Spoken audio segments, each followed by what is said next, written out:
actually one of the last kibbutzim to be established.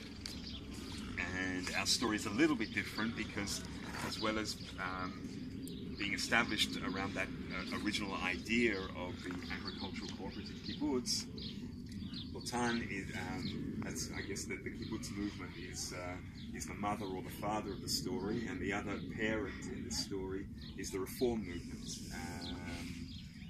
The reform movement, which is a stream in Judaism, which tries to create an egalitarian, creative, modern approach to Judaism, where we're taking our ancient sources and also bringing in modern sources.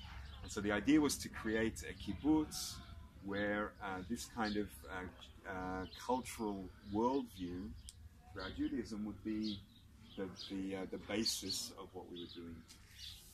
Lotan is actually the second kibbutz of the reform movement. The first one was established in 1977, Kibbutz Yahel, and then Lotan in 1983. And the people that came here were mainly graduates of the reform youth movements.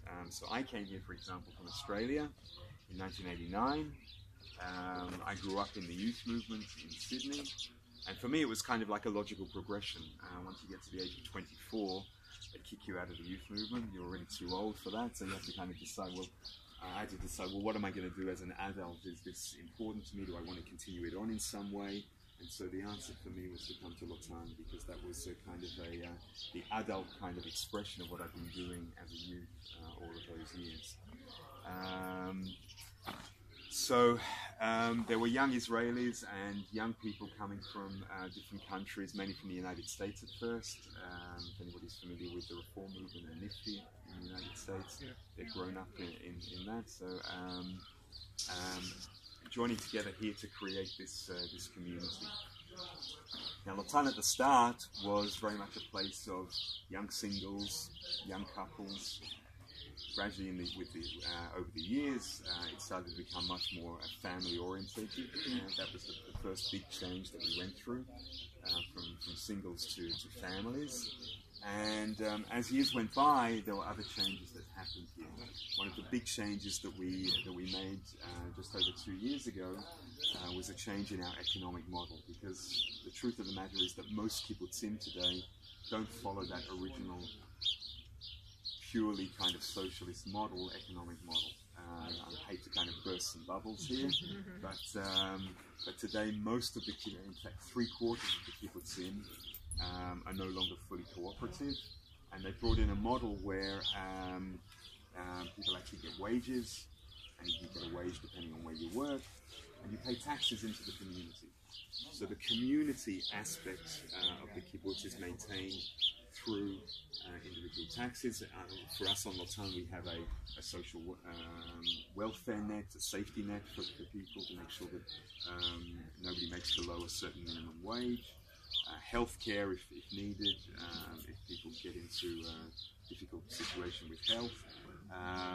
And we maintain through our taxes the different aspects of the community that are important to us to maintain, such as the cultural aspects, the educational aspects, living together as a community. We still have cooperative businesses which are owned by the whole community together, which is where most of our income comes from. So we have our date plantation. Dates is a very big industry for the whole region here, and the other big industry is the dairy. So dates and milk, or what we could say milk and honey, that's a very important basis of the region here. And we also have our tourism business.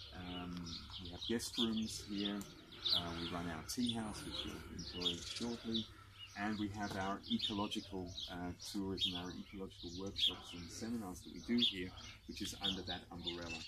And that's also part of the other perhaps major change that we went through here, which was now 20 years ago, our decision to make a move towards becoming a more sustainable community, to take on an environmental agenda, to see how we could reduce our impacts here, how we could reduce what we call our ecological footprint, the resources that we utilize, the impact that we have on the environment. And we started doing this in our own time 20 years ago, this was really not something that was spoken about very much, particularly here in Israel. We were one of the first communities to start thinking about this kind of agenda. And we started doing some experiments and having some fun with it and playing around with some of these ideas. And gradually it grew and became very much a part of the community. And we really try and make a connection between our Jewish cultural worldview and this environmental ethic, which we see as very significant, and they tie in very well together. We discovered how well they tie in together. At the entrance to the park here, there's a passage written from the book of Genesis. Did anybody notice that when you came in?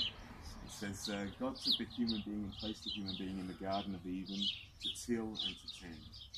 Okay, so that's really the whole idea encapsulated, to till and to tend. It means that we have what we call, it's what we might call today responsible stewardship, or perhaps even sustainable development. We have a responsibility to the natural world. We're part of the natural world. We can't disassociate ourselves from it. We need to utilize it, but we need to do it wisely.